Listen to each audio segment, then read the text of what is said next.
constrangedora, pois, bem, meu pai sempre foi um perdedor, pelo menos desde que eu o conheço. Eu sempre senti que havia algo errado com a minha família. Minha mãe sempre foi o homem da casa. Ela era responsável por tudo e meu pai jamais discutia com ela.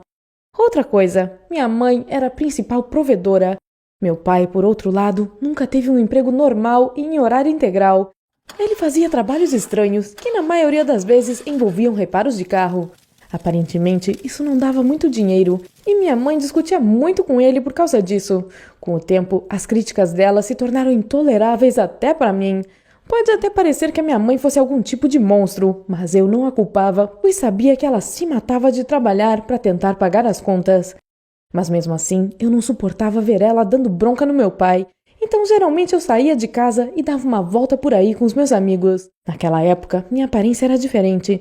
Cabelo roxo, roupas escuras, piercings. Hoje, eu posso dizer com certeza que eu estava em má companhia. E não era por causa do cabelo tingido, dos piercings ou das tatuagens. Era por causa da mentalidade desses amigos. Meus amigos não se importavam com nada. Alguns deles até tinham abandonado a escola. E o pior é que eu estava ficando igual a eles. Comecei a matar aula e a ter problemas com outros alunos também.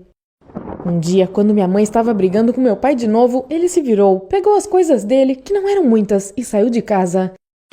No começo, eu e minha mãe achamos que ele voltaria, e o tempo passou, mas meu pai não voltou. Eu fiquei com muita pena dele, pois sabia que ele não conseguiria se virar sozinho. Mas o problema é que ele nem tentou. Ele se inscreveu para receber um auxílio-desemprego e alugou uma kitnet perto da minha escola. Depois disso, eu me senti horrível, principalmente quando eu vi os pais dos meus vizinhos e dos meus colegas com suas carreiras, hobbies e planos para o futuro. O meu pai estava jogado no sofá assistindo a televisão dia e noite. Parecia que ele tinha virado a apatia em pessoa e alguma coisa precisava ser feita. Mas o quê? Minha mãe também passou por maus bocados, já que agora tinha que sustentar a nossa família sozinha. Eu senti que precisava ajudar e comecei a procurar por um emprego de meio período. Mas parece que ninguém queria contratar uma menina gótica cursando ensino médio. Entreguei currículo em muitos lugares, mas nunca consegui emprego. Aí, quando minhas esperanças estavam quase acabando, eu vi uma cafeteria lotada não longe da minha casa. Por incrível que pareça, o dono não me menosprezou. Ele só disse que eu precisava ter uma aparência mais apropriada se quisesse o emprego. Então eu pintei meu cabelo de preto de novo. Eu nunca tinha gostado da cor roxa mesmo. E troquei minhas roupas excêntricas por outras mais clássicas. Ok. O que eu achava que era clássico, né? Mas enfim, consegui o emprego. Eu fiquei super feliz por poder ajudar a minha mãe. Eu levava o uniforme para a escola, pois logo depois da aula eu corria para a cafeteria para trabalhar. Eu comecei como ajudante de cozinha, então no começo eu fazia de tudo um pouco. Lavava pratos, cortava alimentos e até limpava o chão.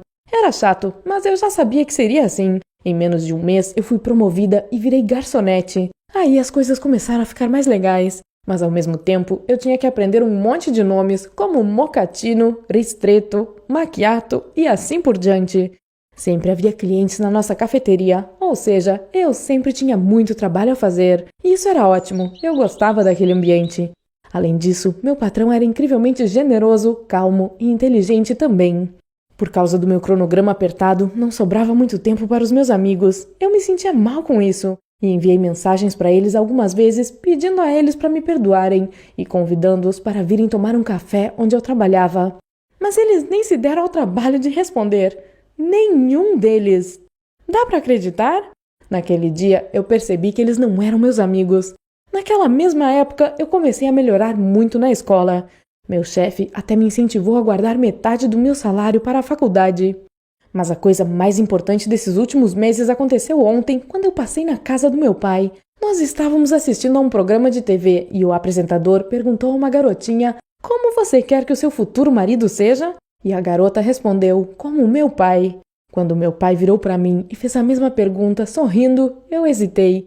Ele esperava que eu dissesse algo parecido com o que a menina tinha dito, mas eu não consegui. Eu só fiquei lá sentada, em silêncio.